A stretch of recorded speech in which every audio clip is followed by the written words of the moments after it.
Welcome to this presentation on the household registration and the politics of labor in post-Mao China. So this presentation will actually take part in three parts. The first part will be a brief historical background of the hukou during the Mao era, basically from 49 until the late 70s. The second part will be describing the hukou and its role in the post-Mao era, and in particular in relationship with the politics of labor. And the third part will be more drawing on ethnographic materials and showing how migrant workers have experienced the hukou in relation to laboring mainly in factories. So let's start with the first part of the presentation. This part will actually really introduce the hukou during the Mao era. So basically, the hukou, first point would be that the hukou has to be related to a closed city policy. And to transforming cities from the mid-50s on into centers of production instead of centers for consumption, which was more the pattern of the early 20th century. With the communist regime, the Chinese regime, the idea from 1953 with the first five-year plan, Soviet-influenced five-year plan, is actually to transform cities into centers of production. Yeah, and one way to do so will be through a closed city policy. Yeah. So what happens is that from 1953 there is a progressive restriction to entering cities, rules populations' access to towns, and will be restricted, more and more restrictive.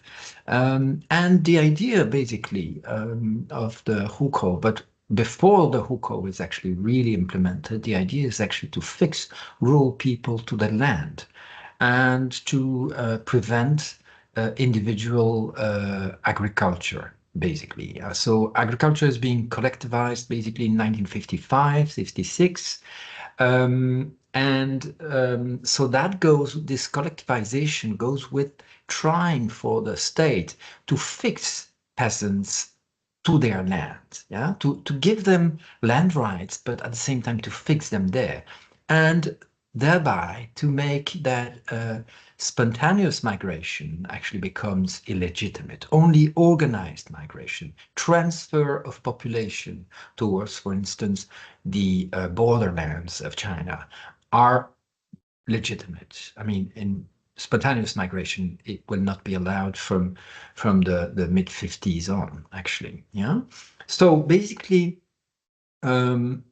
consumption had to be reduced as much as possible in cities, and this policy of turning cities into centers of production actually goes along with massive transfers of resources from the countryside. So there was an extraction of resources taken away from peasants' consumption. So that's a very important point. Basically, this is a kind of dual relationship, and it's a relationship between the party state and peasants, which will, at least some patterns of this relationship will go on beyond the Mao era. Yeah. So one of the most important distinction was between, and especially so from the early 60s, distinguishing between agricultural population and non-agricultural population, 农业人口 and 非农业人口. And that meant a different relationship to the state. I will explain this now. What one should actually highlight is that from 1953, 54, and more even so from 55, 56, along with the collectivization of agriculture, the main factors affecting the economy and spatial mobility within the country, these factors came under state control. And at the same time, the economy was turning into state control as well. So transport, housing, access to food were becoming controlled by the state. Yeah, so there was an allocation system. So there's an important dimension of allocation system. So when I speak of a different relationship to the state, that's the kind of work that that has been this element has been highlighted by the early work of Potter and Potter on the hukou in 1919.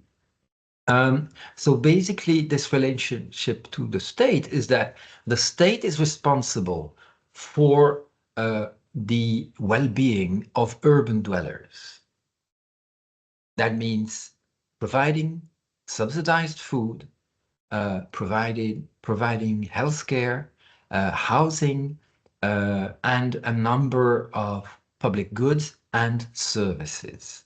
That's only for urban dwellers. While for peasants, those who were not in the cities, they were in the countryside, actually they had to take care of their own food. Yeah, they have to grow their own grain. So this the relationship to the state is really important one. That's an element that was highlighted by Chinese scholar Cheng Jiejun and Mark Selden in very early writing of the early 90s. So important also was the fact that there was a because of this this immobilization, sectorial, social, and spatial immobilization of the Chinese population. On the one hand, from 49 until 78, there was an increasing rural-urban gap. But on the other hand, there was also a very strong identification of this regime of public goods, to use Dorothy Stollinger's wording. So an identification of this regime of public goods with workers, state-owned enterprise workers and employees. This identification is exemplified by the word 铁饭碗. 铁饭碗 means iron rice bowl. So basically, the fact that the state provided a lot of security to state-owned enterprise workers. One should note that from the late 90s on until today, actually, there was a process of commodification, of recommodification of labor. That means that for most of those state-owned enterprise workers, they lost these entitlements to stability, to a very stable life. And that has been a real earthquake in terms of changes in the labor landscape in post-Mao China. So that starts at the mid 90s, but really sort of accelerates in the late 90s with hundreds of thousands and even millions of state-owned enterprise workers who lost these 铁饭碗, this iron rice bowl, the subsidized access to public goods and services. Okay, so this is the first first few elements that I wanted to highlight here. Let's say that the hukou had, and here we take the work of Wang Feiling. We draw from the work of Wang Feiling, who wrote a great book on the hukou. 4 basic functions: administrative, that is registering and identifying; economic role, that is allocation of goods, the allocation of subsidized goods, depending on whether you were classified as a rural dweller or an urban dweller. Yeah. The third dimension is, of course, control and regulation of internal migration. As I stressed before, only organized migration was legitimate, and spontaneous migration went with wording such as blind migrants, blind migration, because these were in the 50s considered as illegitimate. And of course, the fourth function of the hukou, and along with a series of permits, other permits such as work permits, residency, temporary permits, and so on. Social and political control. That's very important. For instance, targeted population, for instance, that would not be allowed in cities and then would be sent to retention camps close to cities. And also, one should note that from the mid-50s on, an increasing number of people, of youngsters actually, were sent to the countryside. Both for economic and political reasons, sent to the countryside because cities also could not turn into centers where people would not be productive. So there was, if there was not enough employment, I mean, some of the youngsters had to leave and go to the countryside. But of course, it has also political and ideological dimensions, and especially so during the Cultural Revolution. At the end of the Cultural Revolution, 66, 69, many of the Red Guards were actually sent to the countrysides, millions of them, the educated youth, the 知识青年. So here the work of Michel Bonin, Sun Jiawen also are very, very important here. And also one should note that for those people who left the countries, who left the cities, who were sent to the countryside, it was a kind of social relegation. It was very difficult for them to come back. It's only in the 80s and later that they could actually come back. Late 70s and the 80s. Okay. Now we can turn to the second part of our presentation, the hukou in the post-Mao era. And well, to start this second part, I would like to draw from a 1995 a snapshot of something I witnessed when I was on a train, a Xi'an-Zhengzhou train in 1995 in China. And this is to illustrate the hierarchies that have been established through the hukou and through immobilizing the rural population, and through the fact that in the post-Mao era, this institution, along with other mechanisms and along with economic reforms, have actually turned rural migrant workers into subaltern population that have had a kind of a second-class citizenship, to use Dorothy Sollinger's terminology in her 99 book, great book. So let's start with this brief quote. On a Xi'an-Zhengzhou night train, a migrant worker and his young son got on the train and they sat next to me. The young 7 or 8 years old kid's face was black, and so were his arms, hands, and ankles.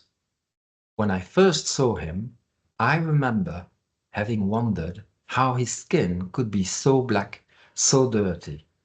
As our trip went into the night, more and more people were getting on the train, and everybody was crammed in the carriage. The young kid soon lost his seat and found himself lying on the floor under the seats. On the seats in front of me, a nicely dressed kid of approximately the same age is sleeping on at least 2 seats. The next day, early in the morning, as the train was approaching its destination, a train employee was sweeping passengers' rubbish that had accumulated through the night. The young kid found himself covered by a pile of rubbish swept onto his body by the employee. A quarrel then ensued as the father woke up. So this is July 1995.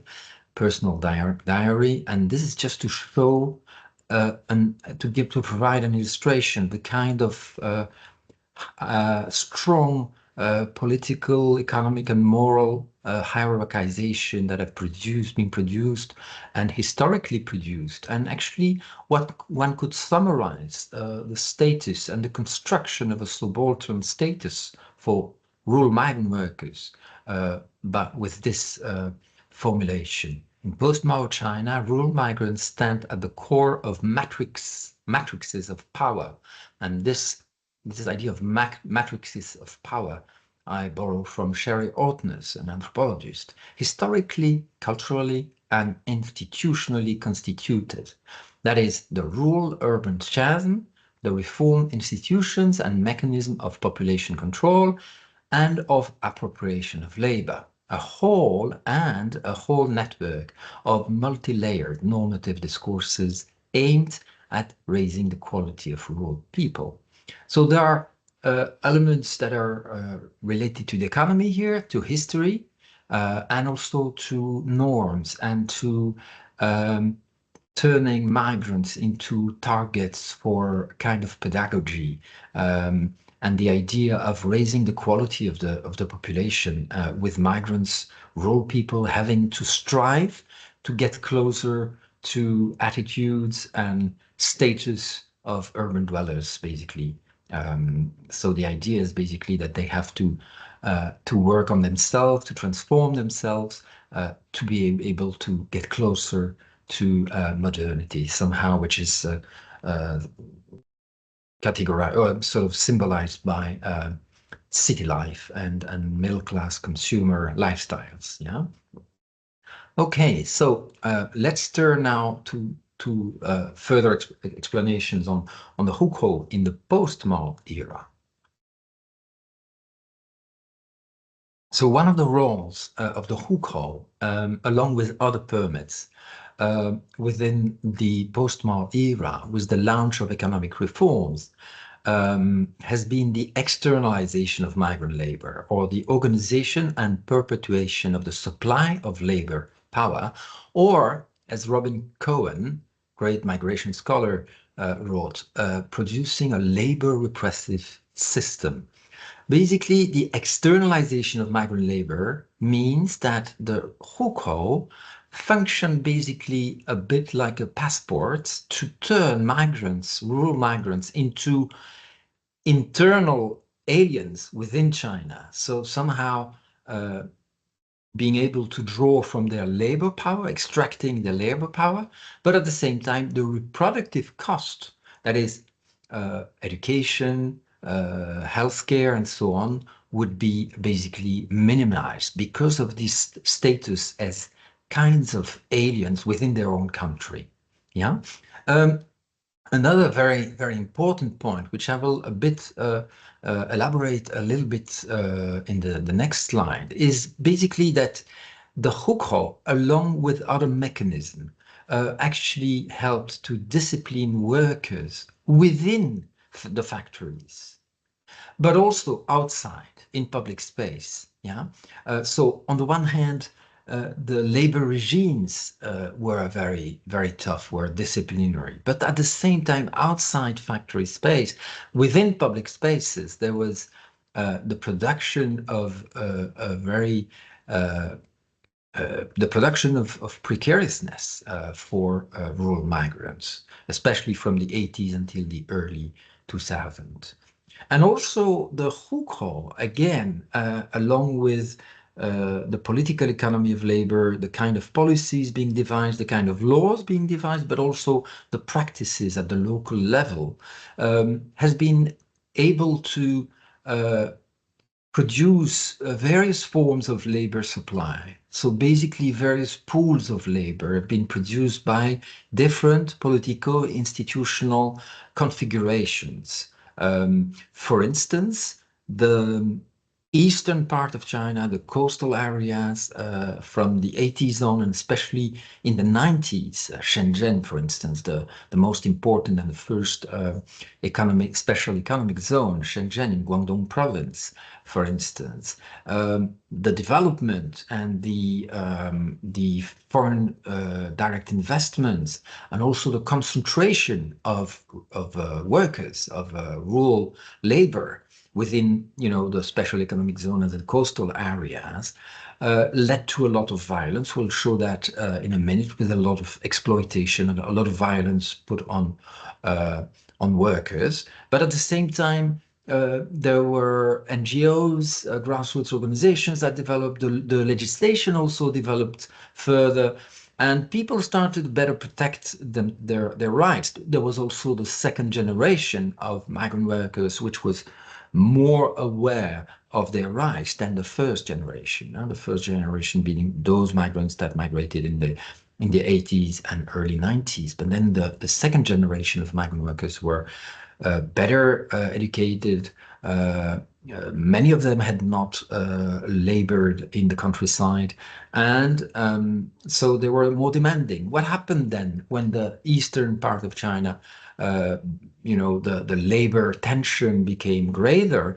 What happened was basically there was a delocalization of capital and labor within China itself. Basically, some of the investments moved inland, for instance, central China or northern China and southwest China. The most, I would say, spectacular example here would be Foxconn, the famous Taiwanese corporation, which moved many of its factories to, for instance, Henan province in northern China, Sichuan province, or in southwest China, for instance, Guangxi province. And in these areas, the specific newer institutional arrangements enable to draw from and to extract labor power from new forms of workers, actually. Rural people, but for instance, student interns and so on.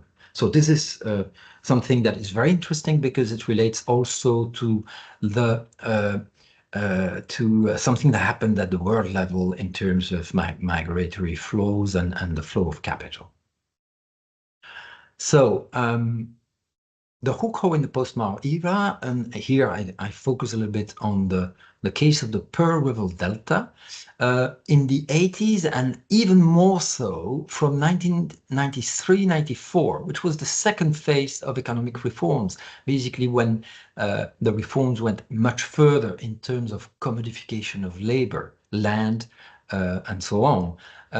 The alliances between party state, local authorities, and capital, the investors, were deeply entrenched.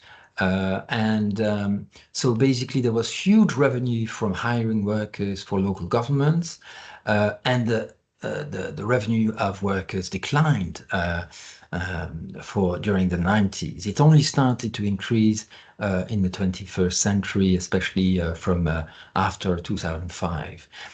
Basically, at that time, especially in the 80s and 90s, that was the kind of labor regime, labor conditions, the status of workers were described by, for instance, sociologist Anita Chan as workers under assault. Basically, workers had very little protection, even though there was a labor law, 94, 95.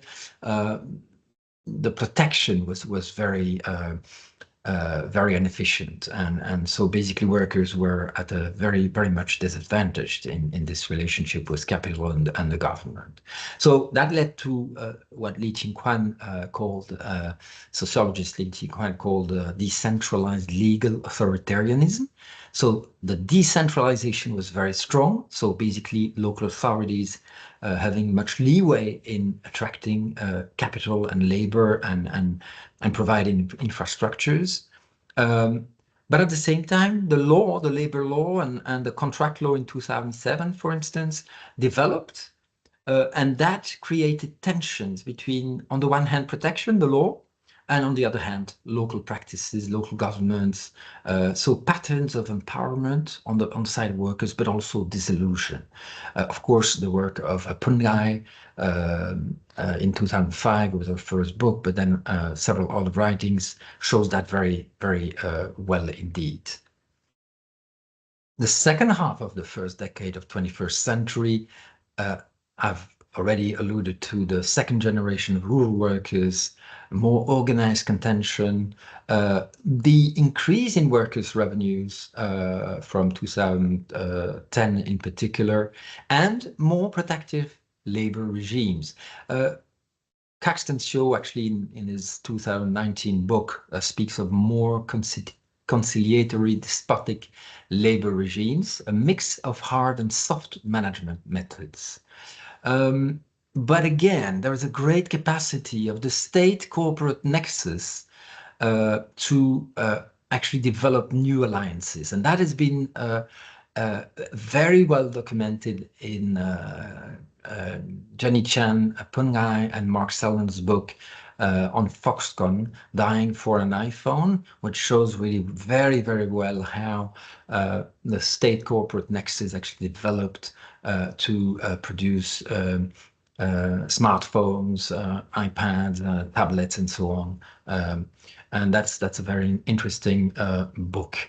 And interestingly is the fact that despite there being labor laws, contract law, mediation law, and so on that developed over the years, the trend towards informalization is still very strong. It's still very strong, and it has actually increased in the last decade. And there is today in China a diversification of labor regimes, and that is shown through for instance, the development of services and the platformization of labor. Now, we can turn to the third part of this presentation, the hukou and migrant workers' experiences. The first thing I would like, I will use 3 fragments of interviews I carried out with migrant workers in the between 2000 and 2010. The first one is basically that because of the historical production of differences between the countryside and cities, there was an imagination of what a better life is, and basically an imagination of what city life is, both during the Mao era, but that developed even further in the post-Mao era as migration itself developed. This is a process that is well documented in the sociology of migration in the world. But in China, it took a specific form, perhaps maybe because this was even more articulated, culturally constructed by the elites. Basically, the idea is that along with migration, the imagination of what emancipation means, what making progress, what climbing on a social ladder is, changes as well. And basically, the place that enables emancipation is the city. But that was basically very strong in the 80s, 90s, and early 2000s. Perhaps less strong now, but still is being constructed through a number of means, and one can think of social media as a new mean to foster desires and so on. Let's look at this first fragment. This is the migrant workers from Guizhou province in southwest China. What he says: my cousin had gone to university. He worked at an alcohol factory and took me there. That's how I left my home village. But while I was still in the village, I wanted to get to know the outside world. I just kept thinking about that. Even at just 7 or 8 years of age, I was already keen to explore further and would go off to the district town. In those days, when you arrived in the main town, it felt like a big new world. At the time, I had this idea in my mind that I would get out, not live in that place. I had no interest in living there. My dad and his experience, he was a railway worker, so he saw the world, and I listened to his stories. There was also the radio. Back then, in the 80s, our family was the only one in the village with a radio. It was as if we knew a little more than the other villagers. We knew that the outside world was wonderful, just wonderful. They were living wonderful lives out there. So this is the first fragment. The second fragment I would like to show you is related to the social ordering and the policing dimension of public spaces, as I explained, not only in factories, but outside factories. The permits, the household registration and the temporary residence permits, but also the work permits and various permits actually discipline workers outside the factories. So let's look at this fragment. I still have my residence permit from my native county. I haven't transferred it. Every time you arrive somewhere, you have to apply for a temporary residence permit. It's so annoying. I hate it. It's the local departments that matter. You need other permits as well as the temporary residence permit, the Planned Parenthood certificate, for example. That's really annoying. Then there's the work permit too. Yes, you still need this work permit. You can get it either from your home local authority or from the local government here. Temporary residence permits generally last six months or a year. If you haven't found a job by the end of this period, the police patrol will catch up with you and send you home. Well, no, they don't send you home. They lock you up at the detention center. Once you're in there, your family or friends have to pay several hundred yuan to get you out. If you don't have that money, you have to work at the center. So that was very prevalent kind of a pattern in public space. It started to somehow improve after the Sunjagang case, the death of rural migrant workers in one of these retention camps that were institutions of the Mao era, as I said before. And things somehow improved after the death of that work and further legislation and development of rights, the movement for the protection of rights, which developed in the year 2000, basically. The last fragment will actually highlight more the disciplinary labor regime, the control on space and time, which has been very well documented, and particularly so by sociologist and anthropologist Ponai in her writing. So let's look at this dimension of factories, disciplinary labor regimes. The hardest thing about working in the factory was standing around until you got blisters and your feet would be swollen too. Every day, my feet would swell up from standing on them all day. And it was very painful. It would be like that for 15 hours. We had half an hour to eat and we'd have to keep an eye on the time when we went to the toilet too. 5 minutes. If you went over the 5 minutes, they take the money out of your wage. These were the factory rules, the discipline. Discipline was strict and we were not free. It was like that all year round. We worked 30 days a month, 15 hours a day, like a machine running non-stop until it became ridiculous. She was smart to start off with, but then she became stupid. You had to do the same thing every day. Generally speaking, you weren't allowed to talk while you were working. You weren't allowed to chat, so your mouth would stink. Interestingly, the same person, this is a worker, this is a male worker working in the city of Foshan in Guangdong province, and that fragment dates back from 2007. Interestingly, there are more and more people today who actually leave factories and work in services and in platformization, for instance, food delivery, these kind of platform work. So this is a global trend today. Okay, so basically, I will finish with Well, highlighting the fact that there have, since 2014, there have been a number of efforts at reforming the Hoekhal. These have been rather unsuccessful, perhaps because, and even in July and August this year, the state 5-year plan has put a focus on reforming the household registration in an effort to provide more purchasing power and a more stable standing for rural workers, rural people in cities, and especially in small and middle-sized cities. This, I mean, if these reforms really are implemented, and there might be resistance, there will probably be resistance from municipalities because of for financial reasons, resources, strained resources, and debts as well. But basically, if these reforms were to be really implemented, that would then amount to a real change in the relationship between the party state and peasants, which is a historically built relationship, as I've shown here. So thank you very much for your attention. Goodbye.